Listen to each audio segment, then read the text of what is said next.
Soyez les bienvenus pour cette émission spéciale sur les questions relatives aux droits des personnes malades et de leur entourage, avec le soutien de la cellule d'animation régionale des soins palliatifs Cap Palliatif, Maladies citoyens et malades, regard croisé autour des directives anticipées et de la personne de confiance. Pour nous aider aujourd'hui à réfléchir à ce sujet et à apporter leur éclairage, nous font l'honneur d'accepter notre invitation le professeur Benoît Burukoa, chef du service d'accompagnement en soins palliatifs du CHU de Bordeaux, le docteur Bernard Moisan, médecin généraliste et médecin d'une structure médico-sociale médicalisée, madame Mireille Tarkis, infirmière à l'Association des paralysés de France et administrateur de Pallier Aquitaine, et nous remercions aussi madame Ginette Poupard pour sa participation en qualité de représentant des usagers. Bonjour Clarisse. Bonjour Dorian, bonjour et bienvenue à tous. Nous constatons depuis presque 30 ans, et notamment ces 15 dernières années, l'émergence de la notion de droit des personnes malades, qui témoigne de la dimension citoyenne des questions relevant de la santé.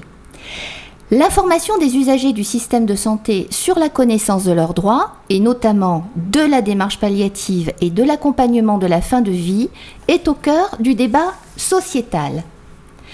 Face à ces enjeux, l'évolution de la loi favorise des réflexions et des débats afin d'apporter ou de tenter d'apporter des réponses. La loi du 4 mars 2002, tout d'abord, a prévu le droit pour chacun de désigner une personne de confiance et de participer aux choix concernant sa santé avec le ou les professionnels de santé en fonction des informations et des préconisations reçues. Les lois du 22 avril 2005 et du 2 février 2016 ont introduit pour la première et précisé pour la seconde la faculté de s'exprimer à l'avance sur des choix ultimes par le biais de ces directives anticipées. Les sujets d'actualité présentés par la fin de vie, le droit au soulagement de la douleur, le refus de l'obstination déraisonnable ou le refus de soins, les campagnes de sensibilisation qui ont été mises en place depuis le début de cette année par le ministère de la Santé amènent Radio CHU à porter un intérêt aux besoins d'information que ces sujets soulèvent.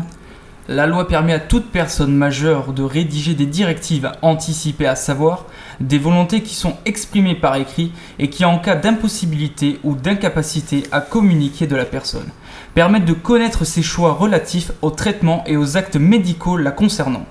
C'est également l'occasion de désigner une personne de confiance, un tiers, qui est en mesure de parler au nom de la personne qui le désigne et qui l'assiste, ou encore qu'il peut être consulté et informé lors de tout questionnement sur la mise en œuvre, la poursuite ou l'arrêt de traitement pour lesquels la personne elle-même ne peut ou plus s'exprimer.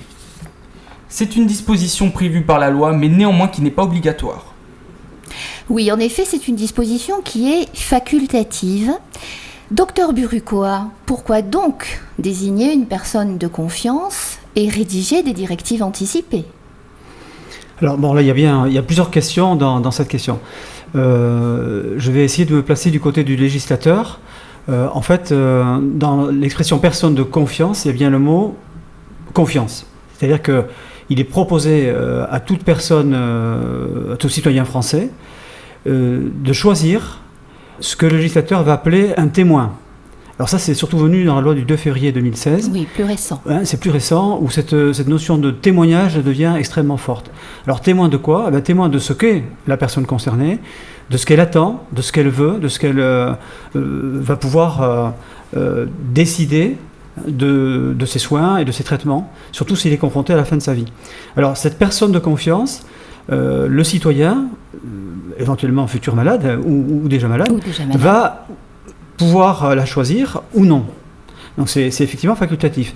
Mais ce que propose le législateur, c'est qu'il y ait à ses côtés une personne, ça peut être un membre de sa famille, ça peut être un ami, ça peut être un professionnel de la santé, ça peut être son médecin traitant, qui va l'accompagner dans son parcours de maladie, l'aider à prendre des décisions et effectivement prendre en quelque sorte sa parole au cas où il ne pourrait plus l'exprimer. Et donc en fait, le législateur il prévoit 3 niveaux de parole. La parole, le verbe de la personne concernée qui prévaut absolument sur tout. Si elle ne peut pas s'exprimer, sa parole écrite par le biais des directives anticipées. Et en 3e position, la parole de la personne de confiance au cas où la personne malade ne pourrait pas du tout s'exprimer verbalement. Alors donc finalement, il faut qu'il y ait une réciprocité, c'est-à-dire que le citoyen peut choisir une personne de confiance, mais il faut que la personne de confiance accepte de jouer ce rôle. Et soit au courant. Et soit au courant. Donc ça va passer par une sorte de contrat, en fait, signé, bilatéralement. Réciproque, oui. Voilà, réciproque. Donc il faut qu'il y ait un document daté, signé donc, par les deux. Et évidemment, tant que la personne pourra s'exprimer, c'est sa parole qui prévaudra sur ces directives anticipées, bien entendu, et sur ce que pourrait exprimer la personne de confiance. Elle reste actrice de son projet de soins et de sa vie. Voilà, complètement. Docteur Moisan ? Il s'agit d'envisager la situation de la personne malade qui, du fait de l'évolution d'une maladie chronique, d'un accident, d'une pathologie grave et évolutive ou du grand âge, se retrouve dans une situation où elle est isolée dans son corps, et ce de façon non réversible. La personne de confiance désignée, bien en amont, lors de l'entrée dans la maladie, une intervention chirurgicale, quelle que soit son importance, l'évolution d'une maladie chronique permettra de témoigner de ce qu'est cette personne, ses peurs, ses refus et ses souhaits. Cette personne de confiance est désignée par la personne malade, comme vous l'avez dit. Elle est choisie parmi ses proches. Donc c'est plus large que la famille, puisque les proches sont pris, pour certains, sont appelés à être personne de confiance. Elle peut l'accompagner, apporter son soutien, une aide à la compréhension des stratégies médicales, aux décisions à prendre et à faire entendre sa singularité. Les directives anticipées sont maintenant opposables, c'est-à-dire que les équipes médicales ont le devoir de les rechercher et de les respecter dans le cadre d'une concertation collégiale réunissant l'équipe médicale qui accompagne la personne, ainsi que d'un médecin extérieur permettant un regard croisé. Souvent, la patience est requise, la personne devant assimiler, faire sienne le projet de rédaction et la mise en texte, qui se trouve ainsi souvent étalé dans le temps et réapparaît après une période d'oubli du projet, et le plus souvent remis en lumière à l'occasion d'une information, l'évocation de la fin de la vie. Bien sûr, ces directives anticipées doivent être accessibles, n'ont pas de date limite de validité et sont révisables à tout moment. On en reparlera un petit peu plus loin dans l'émission. Donc on a bien compris qu'il y avait ce droit qui était mis en avant par la loi et qu'il s'agissait pour la personne malade d'être acteur, actrice de sa vie jusqu'au bout. Mireille Tarkis, qu'est-ce que vous diriez par rapport à ces directives anticipées qui effectivement ne sont pas obligatoires, restent facultatives ? Et pourquoi désigner donc une personne de confiance et rédiger des directives anticipées ? La rédaction de vos directives anticipées vous permet de vous replacer au centre de la prise en soin et d'orienter les décisions médicales d'une façon personnalisée. Votre avis sera entendu et la décision médicale devra prendre en compte vos souhaits exprimés dans vos directives anticipées. Cela évitera les décisions arbitraires que pourraient prendre médecins, équipes soignantes ou même votre entourage, qui malgré de bonnes intentions n'auraient alors qu'une idée supposée de ce que vous auriez souhaité. Évoquer dès à présent vos directives anticipées avec vos proches, votre médecin, peut vous permettre de mûrir votre réflexion, ainsi que celle de votre famille, chacun apprenant de la rédaction des réflexions de l'autre. Si vous désignez une personne de confiance, elle peut avoir d'une part une mission d'accompagnement, notamment vous aider dans vos démarches et dans vos décisions concernant votre santé et vous assister lors des différentes consultations et entretiens médicaux.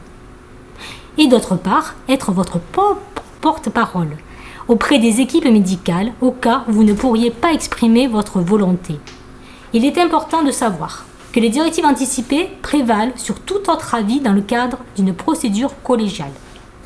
Dans les cas de prise de décision médicale, en second lieu vient la personne de confiance, puis la famille ou l'entourage.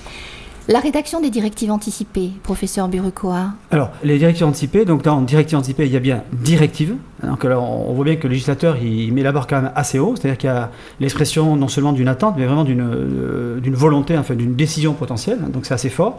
Et anticiper, ça veut dire que on invite le citoyen, et particulièrement la personne malade qui serait confrontée à sa fin de vie, on l'invite à réfléchir aux conditions de sa fin de vie, et est-ce qu'elle accepterait potentiellement ou pas en termes de soins et de traitement. Donc en fait, on l'invite à réfléchir aux limites thérapeutiques, voire à l'arrêt de thérapeutique dans certaines situations. Alors évidemment, on entend que ce n'est pas très facile.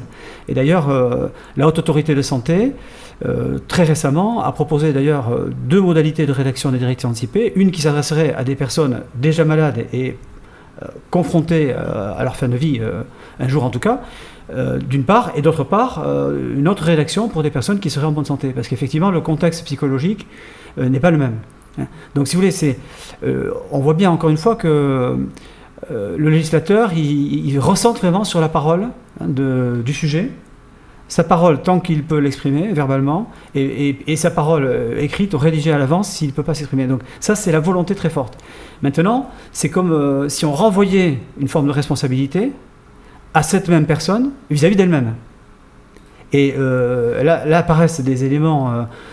ça peut représenter pour cette personne comme une contrainte, puisque ça l'incite à se considérer comme un être mortel. Alors nous sommes tous que nous sommes mortels, mais de le penser pour soi-même, ça n'a rien à voir que de le voir affiché, par exemple, dans les médias ou par écrit. Ou par écrit. Donc là, il va y avoir donc des mises en jeu, des applications en fait de ces directives anticipées qui ne sont pas toujours très faciles. Et un grand nombre d'ailleurs de personnes ne vont jamais rédiger de directives anticipées.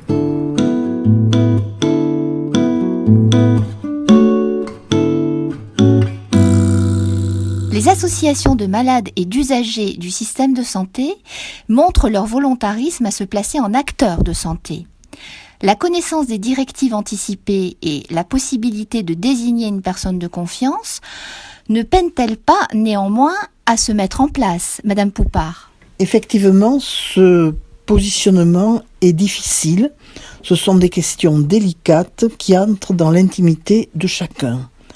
Actuellement, au sein des associations, nous avons enclenché un travail avec les professionnels de santé, des établissements, mais aussi du domicile ou plus largement de la ville, afin que ce double questionnement éthique et juridique puisse être pris en compte par le plus grand nombre et que chacun puisse effectivement avoir connaissance de ses droits et aussi des outils qui sont mis à sa disposition. Nous avons réuni ensemble des représentants de professionnels de santé et des représentants des usagers afin que nous puissions ensemble mener ce double questionnement afin d'être le mieux possible armés pour être des ambassadeurs de ces deux questions, à savoir la rédaction des directives anticipées et la désignation d'une personne de confiance, avec le double questionnement éthique et juridique pour être au plus près de l'intimité de la décision éclairée de chacune des personnes, de chacun des citoyens. Nous nous posons vraiment la question comment aller au plus près des préoccupations et des besoins de chacun sans être en intrusion trop directe dans les décisions personnelles que chacun peut mener. Avez-vous le sentiment que le citoyen connaît bien ses droits en la matière ? Nous avons l'impression, malgré des campagnes qui ont pu être menées, des campagnes grand public, que c'est un questionnement qui a des difficultés pour advenir à la conscience de chacun. Notre rôle de représentant des usagers, c'est effectivement de participer de cette information et aussi de ce questionnement pour que chacun de nous, d'entre nous, chacun des citoyens, puisse avoir à cœur d'exercer ses droits, de connaître ses droits d'abord, individuels, de chacun d'entre nous, et surtout, le rôle des représentants des usagers, c'est d'observer et de veiller à ce que ces droits soient effectivement mis en œuvre dans tous les moments du parcours de santé, pas seulement en fin de vie, mais tout au long de chacun d'entre nous dans notre parcours de santé. Sachez que l'Union des associations réunies dans France Santé, l'ex-6, a à cœur d'accompagner chaque citoyen dans la connaissance et surtout l'exercice de ses droits en tout moment de sa vie.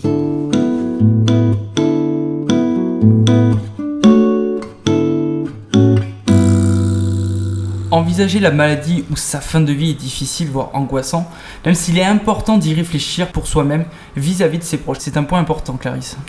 Oui, Dorian, et comme vous l'expliquiez, professeur Burukoa, c'est un moment particulier et cela donc nous amène à nous poser la question, et à vous la poser, de l'information des professionnels de santé sur ces directives anticipées et cette personne de confiance.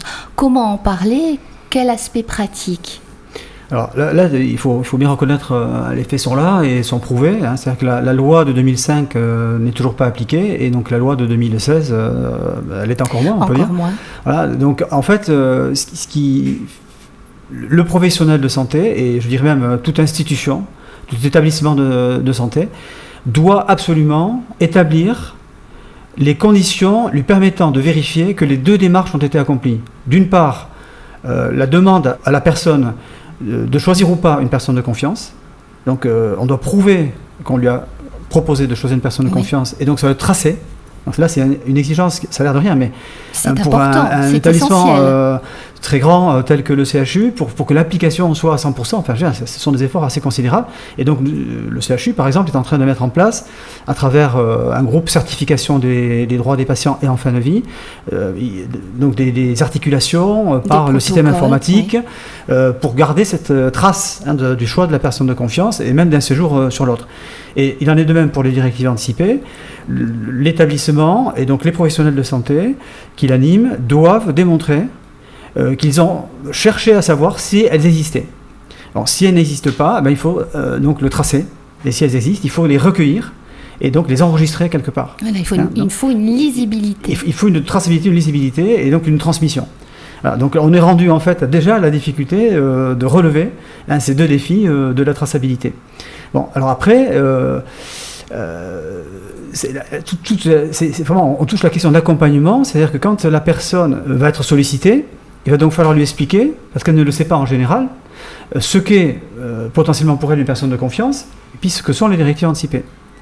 Et là, vraiment, encore une fois, ça peut quand même soulever de l'anxiété, de l'angoisse, des questionnements. Et on doit le faire pour toute personne, pour tout patient. Mais effectivement, là où ça va rendre plus service, ce sont dans des affections chroniques. Alors par exemple, des insuffisances d'organes, des personnes qui sont atteintes d'insuffisance respiratoire, ou cardiaque, ou rénale, ou hépatique, ou des maladies qui sont de plus en plus chroniques, telles que la plupart des cancers, qui maintenant s'inscrivent sur des longues durées. On peut penser aussi à toutes les pathologies neurodégénératives, par exemple la sclérose latérale amyotrophique, la maladie d'Alzheimer, où là effectivement, la personne est confrontée à sa finitude, mais pas directement au moment de sa mort. Et on se rend compte que finalement, ce sont ces personnes-là qui vont davantage s'inscrire dans ce processus de rédiger les directives anticipées ou de choisir une personne de confiance. Voilà, davantage confrontée à une situation instable. Alors là où ça paraît beaucoup plus difficile, sont les situations d'urgence. Parce que forcément la personne est déjà en stress ou en douleur ou en souffrance, donc le moment n'est pas très propice pour aller lui demander. Peut-être à la rigueur une personne de confiance, mais des directives anticipées, là ça demande quand même une certaine élaboration psychique et mentale. Et puis il y a des cas où la personne d'emblée dit que ça ne l'intéresse pas, alors parce que le contexte ne s'y prête pas, ou parce qu'elle ne souhaite pas se pencher sur cette invitation, elle ne saisit pas la perche en fait. Mireille Tarkis. Informer les patients de ces droits relève de la responsabilité des professionnels de santé, du secteur médico-social et social. Les professionnels ont un devoir d'informer tous les patients de la possibilité qui leur est offerte de rédiger de façon volontaire et non obligatoire des directives anticipées et de nommer une personne de confiance en leur apportant toute précision utile. Cela suppose qu'ils aient une connaissance précise des dispositifs qui préservent l'autonomie du patient. L'information sur les directives anticipées est à l'initiative des soignants au moment jugé opportun de l'évolution d'une pathologie grave, par exemple. Il est donc souhaitable que cette information fasse partie des informations générales que reçoit tout patient du système de santé. Il est indispensable que ces informations, qui peuvent être transmises de différentes manières, plaquettes, fiches explicatives, soient reprises par les professionnels de santé afin d'établir un dialogue. Les soignants ont vraiment un rôle important à jouer dans cette étape d'information et d'explication. Pourtant, les résultats de plusieurs enquêtes révèlent un désengagement du corps médical, qui ne s'est pas encore bien approprié ces dispositifs et ne maîtrise pas efficacement l'information. Ceci est à déplorer, car cela relève pleinement de leur mission d'accompagnement de la personne malade. Cela étant, il faut encourager le patient à demander à un professionnel de santé ou à son médecin traitant les informations et les explications médicales dont il a besoin pour rédiger ses directives anticipées. Votre médecin se doit de vous soutenir si vous le souhaitez dans la rédaction de vos directives anticipées. Alors, docteur Moison, justement, comment abordez-vous ce point avec vos patients ? Pour ma part, en tant que médecin généraliste, je pense qu'il est de notre devoir d'informer les patients de leurs droits. Et en cela, plusieurs occasions peuvent se présenter. Bien souvent, la médiatisation des drames que vivent des familles, la programmation d'une intervention chirurgicale, l'annonce d'une maladie grave ou chronique, la perte d'un proche peuvent être déclencheurs. Le médecin connaît la singularité de son patient et peut trouver le moment opportun et introduire le sujet de cette réflexion. La recherche des craintes souvent multiples, non exprimées et des souhaits est facilitée par la proximité de la personne et de ses proches. Et cela fait partie des échanges possibles à l'issue de la consultation. Ainsi, l'évocation de la maladie actuelle de la personne ou de l'un de ses proches et de l'évolution redoutée parfois est une occasion à ne pas manquer. L'information des médias concernant ces droits de la personne malade ne sont que peu aidantes. Il n'y a pas eu à ce jour de campagne digne de ce nom. En dehors, bien sûr, des discussions qui ont entouré les faits d'actualité. Pour délivrer une information de qualité, il est nécessaire que les professionnels de santé soient formés, ce qui commence assez timidement dans le cursus médical. La constitution future d'un fichier national informatisé, annoncé, promise et retardé, permettra de centraliser non pas le contenu des directives anticipées, mais leur existence et leur lieu de conservation. Nous avons donc encore beaucoup à faire pour informer le citoyen et pour que ce citoyen s'empare de ce droit à l'information pour pouvoir mobiliser les professionnels de santé autour de la maladie grave et sa fin de vie.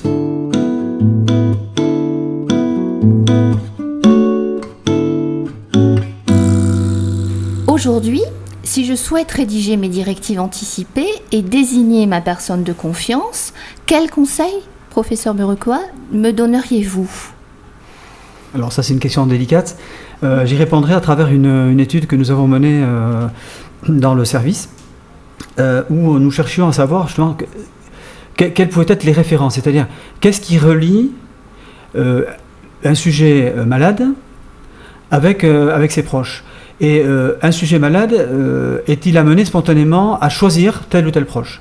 Et en fait, on a déterminé, à la suite d'une étude à partir de 100 situations, que finalement, une personne malade attendait qu'un être humain, souvent un membre de sa famille, soit proche affectivement. Ça paraît le premier facteur. C'est-à-dire qu'en fait, je t'aime bien, nous avons vécu ensemble, nous vivons ensemble, et je te choisis pour des raisons affectives. Puis il y avait une deuxième résonance qui était plus concrète finalement, enfin plus directe, c'était la proximité géographique. C'est-à-dire, tu habites près de moi, tu es dans ma vie au quotidien. Tu peux venir rapidement. Donc voilà, tu es disponible. Voilà, donc c'est en fait, la personne va être choisie au nom d'une disponibilité temporo-spatiale.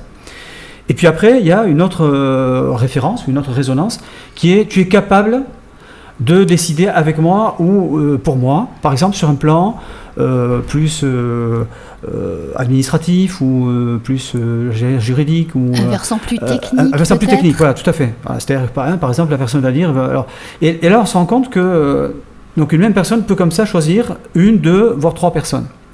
Et donc la personne de confiance, finalement on ne sait pas, ça n'a pas été étudié, on ne sait pas à quelle référence, avec quelle résonance elle va être choisie. Vous voyez ce que je veux dire, il semblerait quand même que la plupart du temps la résonance affective l'emporte. Mais quand, par exemple, une personne de confiance va choisir son médecin traitant, Oui, c'est là qu'il y a un élément effectivement technique. plus technique. Voilà.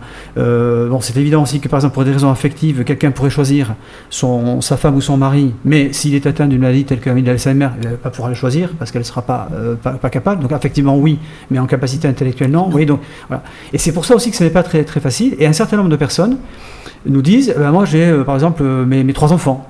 Alors, on leur dit mais non, parce que légalement, vous ne pouvez en choisir qu'une. Seule. Alors, du coup, j'en choisis pas.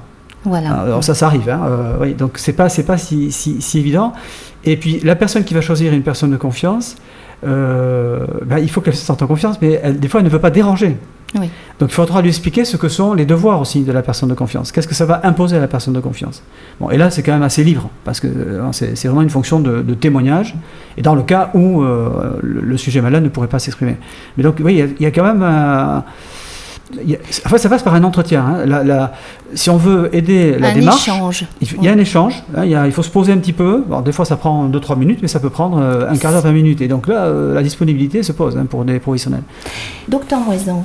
Comme je l'ai dit précédemment, il s'agit surtout d'apporter le concept de droit de la personne malade, le respect de sa dignité, de sa volonté, quelles que soient les circonstances qui ne lui permettraient pas de s'exprimer. Chaque personne, même armée de son invincibilité, peut porter un regard sur la fin de vie, même de façon fugace. Le tout est de saisir le moment opportun, dans le respect de la temporalité de chacun. En clair, il faut s'adapter, le recueil des craintes étant pour moi le plus important. Il s'agit donc de formuler cette demande de façon lisible et explicite, avec des exemples concrets de situations que la personne malade peut subir dans l'actualité ou dans le futur. Prendre le temps d'écouter ce que la personne a entendu, compris, reformuler avec elle des mots simples, compréhensibles de tous. À ce sujet, les formulaires de la Société française d'accompagnement et de soins palliatifs et la Haute Autorité de la Santé peuvent être utilisés, mais nécessitent un accompagnement dans leur rédaction. Mireille Tarkis, à quelles difficultés vous heurtez-vous en pratique par rapport à ces contenus ou ce formalisme? Quelles demandes?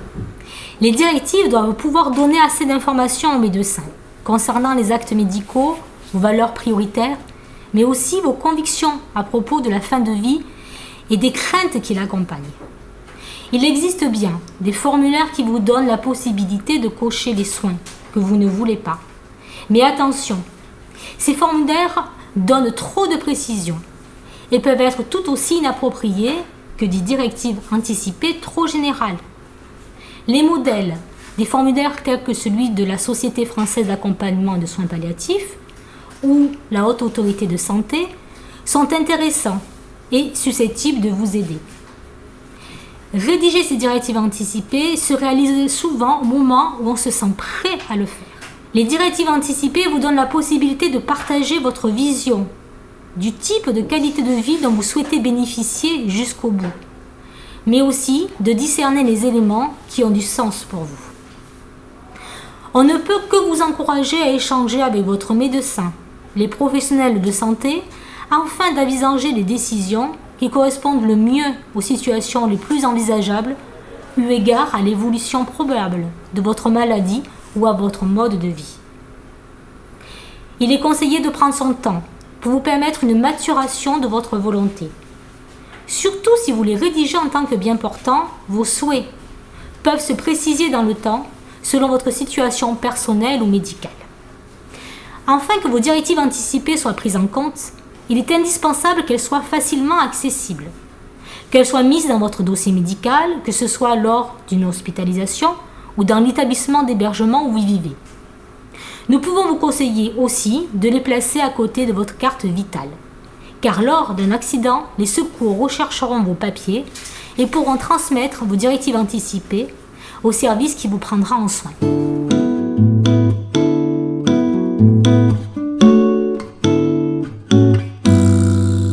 Et alors, est-ce que je pourrais y exprimer des valeurs, des convictions, des préférences dans ces directives anticipées? C'est vrai que vous nous avez fait à la modalité de désignation de personnes de confiance qui est effectivement liée à des préférences, des choix, une liberté. Dans les directives anticipées, est-ce qu'on peut y mettre ces éléments? Alors, j'aurais envie de dire que on peut tout écrire, mais en fait, le document directive anticipée, et on le voit bien dans les propositions qui sont faites par l'HAS, ou par exemple, il y a aussi le Conseil national de la fin de vie, qui a été créé l'an dernier, qui a aussi travaillé et qui fait des propositions. On voit bien quand même que c'est très centré sur les soins et traitements. C'est-à-dire, si je me trouve dans une condition de maladie, et qui met mes jours en péril, ou si je suis en fin de vie. Donc c'est quand même dans ce contexte-là, de la fin de vie réelle ou potentielle, qu'est-ce que j'entends, qu'est-ce que j'appréhende en termes de soins et de traitement, qu'est-ce que j'aimerais limiter, qu'est-ce que je voudrais refuser. Et donc on va trouver quand même beaucoup tout ce qui est traitement de maintien de la vie. C'est ça quand même qui va être très au premier plan. Par exemple, intubation, ventilation artificielle, réanimation, transfusion, tonie cardiaque, traitement anti-infectieux éventuellement. Plutôt médicaux. Voilà, c'est quand même des éléments plutôt médicaux, plutôt techniques. Ça n'empêche pas que la personne puisse effectivement après prolonger sa rédaction, mais on n'attend pas ici, le législateur n'attend pas un propos philosophique ou confessionnel ou politique, voilà, clairement. Alors, on ne va pas revenir sur le moment le plus opportun. Vous avez expliqué tout à l'heure qu'on pouvait désigner une personne de confiance et rédiger ses directives anticipées au moment le plus opportun possible, à savoir une maladie ou pas. Dans votre pratique, quelles difficultés de mise en œuvre ? C'est vrai que on n'a pas beaucoup insisté sur l'intérêt. Bon, l'intérêt, c'est vrai, c'est que c'est la personne de confiance qui pourra donc s'exprimer et témoigner, et la trace de ces directives anticipées, ça peut permettre non seulement aux médecins, mais aussi à une équipe soignante, médicale et paramédicale, de mieux orienter sa décision. Ça peut être vraiment une aide, ça il faut le reconnaître. Mais au-delà de ça, je pense que ça va permettre d'appréhender un peu la façon dont on conçoit les choses, dont la personne conçoit les choses. Donc ça va permettre un partage entre elle et ses proches. On le vit déjà, par exemple, pour les obsèques ou pour le devenir du corps. Est-ce qu'on veut être enterré ou est-ce qu'on veut être incinéré et où quel type d'obsèques on veut. Alors ça peut avoir un côté un peu morbide, voire sordide, mais finalement, quand on est confronté à des situations d'urgence, je pense à des greffes d'organes par exemple, il vaut mieux avoir échangé sur des choses comme ça. Oui, c'est important. Et c'est peut-être plus facile à froid, quand on est à distance, théorique en tous les cas de sa mort. Quand on va bien. Quand on va bien, voilà. Bon, alors après évidemment, quand je parlais de maladie chronique, quand la maladie chronique s'aggrave, bon là effectivement on peut voir les choses très différemment. Et c'est pour ça qu'il faut insister sur ce point, c'est que ces directives anticipées, comme d'ailleurs le choix de la personne de confiance, sont révocables à tout moment, y compris d'un séjour à l'autre. Et ça c'est très intéressant. Alors c'est pas forcément plus simple, non. Mais en tout cas là il y a vraiment aussi toujours cette notion de liberté. Une liberté, c'est-à-dire que pour diverses raisons, on a pu s'éloigner ou se fâcher avec la personne de confiance de premier jour, on change d'avis. Et puis en fonction de son état, par exemple on a déjà par exemple bénéficié de soins de réanimation. Et bien on estime que après 2 infarctus, on ne veut plus partir en réanimation cardiaque. Et donc on va pouvoir, ça je l'ai vécu moi-même dans ma famille. Et donc on va dire bon maintenant stop. Je veux qu'on me soulage, qu'on m'apaise, physiquement, moralement, et je mourrai, mais je ne repartirai plus en réanimation. Et là, c'est très important là, pour le SAMU, par exemple. Donc il est important que les équipes d'urgence, par exemple des services d'urgence ou de post-urgence, ou que les équipes du SAMU soient au courrant de ces directives anticipées. D'où l'importance de la traçabilité. Voilà. Et donc, si vous voulez, alors les difficultés, c'est d'abord la compréhension de ce qu'a voulu le législateur. Donc, il faut donc une formation des professionnels pour qu'ils soient à même de délivrer cette information, de l'expliquer. Et ensuite, je crois qu'il faut beaucoup de bon sens. J'ai envie de dire aussi de tact et de confidentialité. Finalement, quand on aborde ces questions-là, si par exemple la personne est en état d'anxiété ou en état de grande douleur, c'est certainement pas le moment d'aller. C'est pas opportun de parler de directives anticipées. Mais bon, il y a d'autres moments, peut-être plus calmes, où on peut l'aborder. Et je crois qu'il ne faut pas non plus trop craindre d'en parler, parce que finalement, soit on en parle à froid. Bon, alors évidemment, ça devient assez théorique, mais on donne déjà quand même des lignes. Soit on en parle à chaud. la personne qui est confrontée à sa maladie se pose ce type de questions.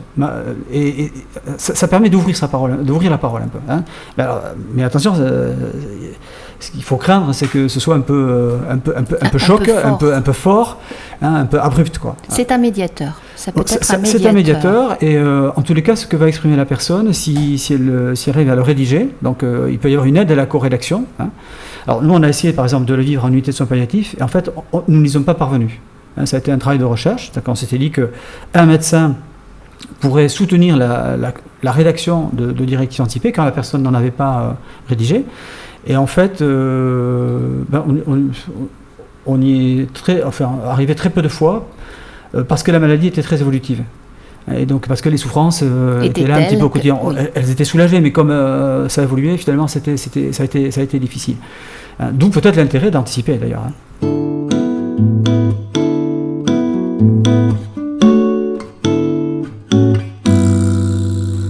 Alors, dans la pratique, que se passe-t-il lorsque la personne malade n'a pas désigné une personne de confiance et rédigé ses directives anticipées ?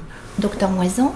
Alors, dans ce cas, la question de l'obstination déraisonnable, si elle est posée en l'absence donc, de directives anticipées et de la désignation d'une personne de confiance, il y a une concertation collégiale qui a lieu avec le médecin, son équipe médicale et un médecin étranger à ce service, ainsi que les proches.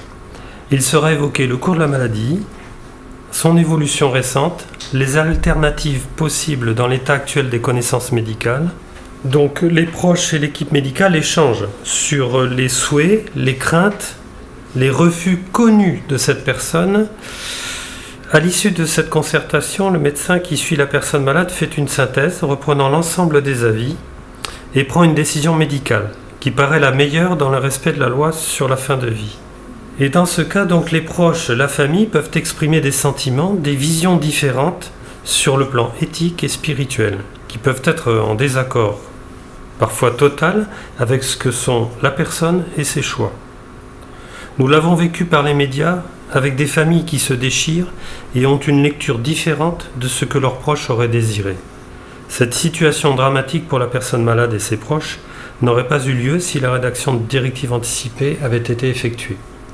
C'est vrai, et Mireille Tarkis, qu'en pensez-vous et êtes-vous confronté à ce genre de situation ? Bien sûr qu'on est confronté à cette situation. Donc on recherchera auprès de votre entourage une opinion, un avis qui aurait été exprimé auparavant par vous sur la fin de vie, plus particulièrement sur les soins que vous considérez comme de l'obstination déraisonnable. Mais aussi on recherchera les éléments sur votre vision de la qualité de vie.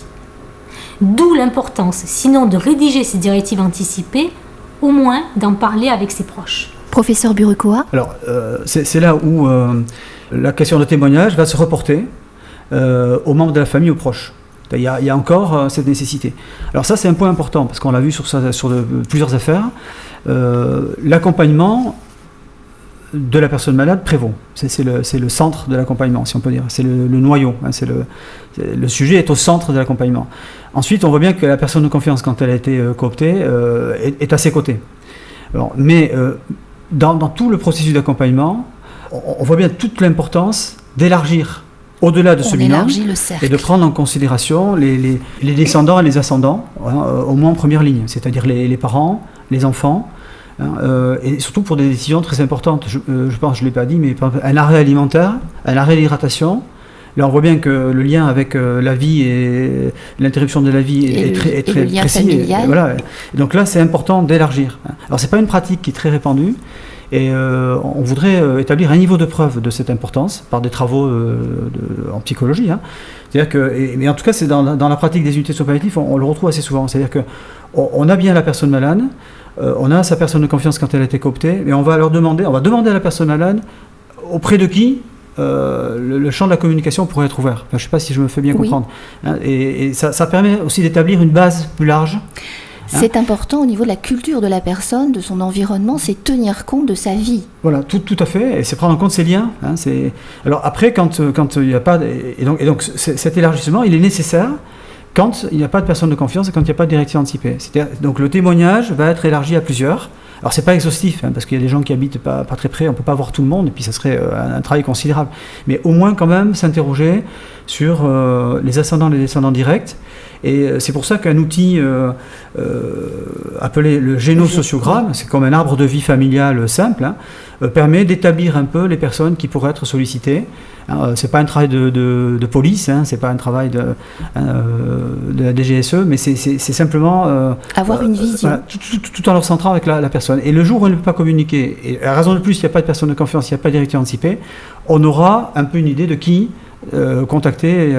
On peut s'appuyer sur ce schéma. On peut s'appuyer. Et donc là, la loi prévoit, dit bien, à défaut de témoignage de la personne de confiance, il faudra prendre le témoignage des proches et de l'entourage.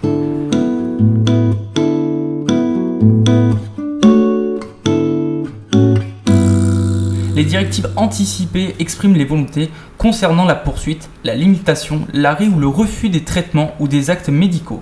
Elles peuvent être confiées à la personne de confiance missionnée pour toutes les questions de santé.